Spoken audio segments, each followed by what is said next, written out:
What's up, gamers? Welcome to Gamer Rant. My name's Kevin.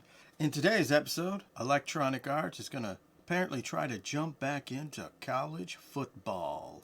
So, what do players in EA Sports College Football 25 get paid? The numbers are surprising. I would say surprisingly low. And one caveat sounds pretty stupid if you ask me, but that's just me. Here's what players will get for signing over their name, image, and likeness to EA Sports. According to the report from The Atlantic, each athlete will receive $600 and a copy of the game for allowing themselves to be featured, with potentially over 11,000 players being represented when the game hits shelves. It would present a cost for EA upwards of $6.5 million to put athletes in the game this year. So, that seems rather, low. Especially coming from a company that I think we know is more than likely going to fill it with microtransactions. Kind of like the Maddens. Hell, you could say from the Madden series, they make so much microtransactions that objectively $600 is like piss water in comparison to probably what they should pay. Which, of course, got me to ask the question, well, what the hell do they play like regular NFL players? To compare the deal reached between EA Sports and the NFLPA in 2021 for NL rights on the Madden series gave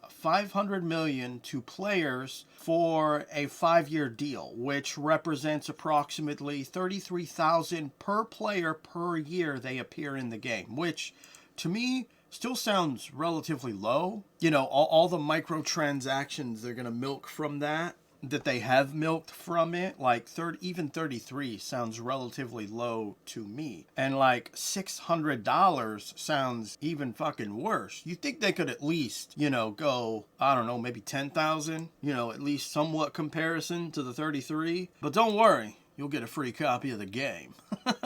Makes me wonder if all the NFL players get a free copy of the game. Or if they're like, dude, we're giving you $33,000. Go fucking buy the game, you lazy sons of a bitches. The nature of the nil deal surrounding the game is complicated. On the one hand, the payment seems woefully small, especially when compared to other sports. Yeah, I would say so. And I'm sure they're not just Madden, but probably NBA 2K kind of thing.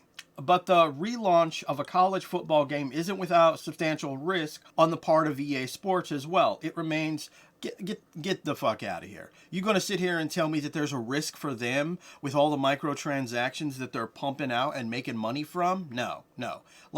There's no risk, because whatever loss they could have, they could literally make it in the microtransactions of the next Madden game. Get the fuck out of here with that bullshit. It remains to be seen whether the hype behind the return of a college football game will be backed up by actual sales, and we assume development cost of 25 to 30 million, easily inside the ballpark for an acceptable figure. Then this gets a little murkier. I would also say that technically they already have the job done. There's a reason why Electronic Arts can pump out Madden games every year, because the only thing they update is the microtransactions and maybe, change the gameplay here and there a little bit, either for better or for worse, depending on, whatever review you're watching. But not Angry Joe, because he's just a simp and a whale of a different kind for that series. He's no better than the people that actually buy the microtransactions. But that's not what this video's about. A publisher on average receives approximately $30 per digital sale and $22 of each physical copy of games sold. This means EA Sports College Football 25 would need to clear over 1 million sales to break even. That should be attainable, but it's definitely an unknown quantity at this point. The hopes moving forward is that this $600 figure is just the first step. I would say anyone that does it is pretty desperate for $600 and just, a copy of the game. And I know there's probably going to be some people that would argue, well, it gets their name out there, it gets their face out there, and it's like, okay, when I think about that in them going to the NFL, that really doesn't mean dick. Like if I was somebody important working in the NFL that picks people to play on the team. I would not care if, oh, hey, you got your face in a college game made by EA. Oh, that's cool. Well, you're in. Like, that's not how it works.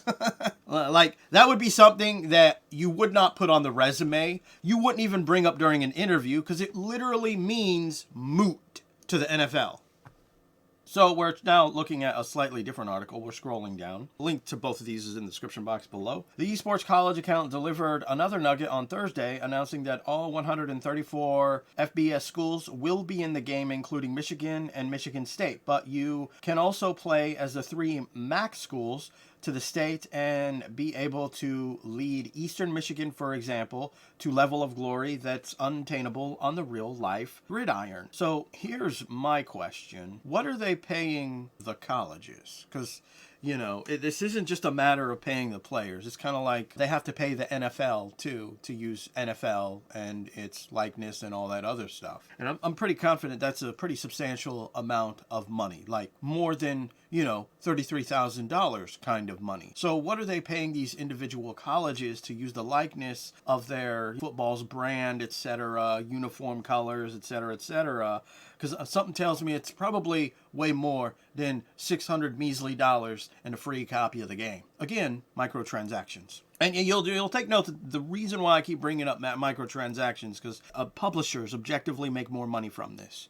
So when I, as someone who thinks microtransactions is utter fucking garbage, but know that Electronic Arts makes a bunch of money from it, to look at what they're offering these players, to me, is like garbage. Like, it would not be worth it to me. I mean, granted, yes, it could be worth it to one of the other players, but then I would ultimately say, well, you're easily satisfied. So this is another thing that I sit here and I think about is, are they going to get any kind of royalties? For like, do NFL players get any kind of royalty for if the game is sells? You know, not just simply, here's a down payment, a permanent payment for us to use your likeness and whatnot. But is there like a royalty? Probably not. There's probably a royalty for the NFL, but probably not the players. Personally, I feel that the $600 is, well, as you know, garbage. You get $600 in a free copy of the game. And then, you know, actual NFL players get basically, I guess, roughly estimated $33,000, which seems pretty low if you ask me, especially given microtransactions. And the reason why I bring this up is because, you know, that's where they make their money from. I think they could afford to pay the NFL players more. I think they could afford to pay these college players more than $600 measly fucking dollars from microtransactions. And I would also assume that a lot of these players also play video games.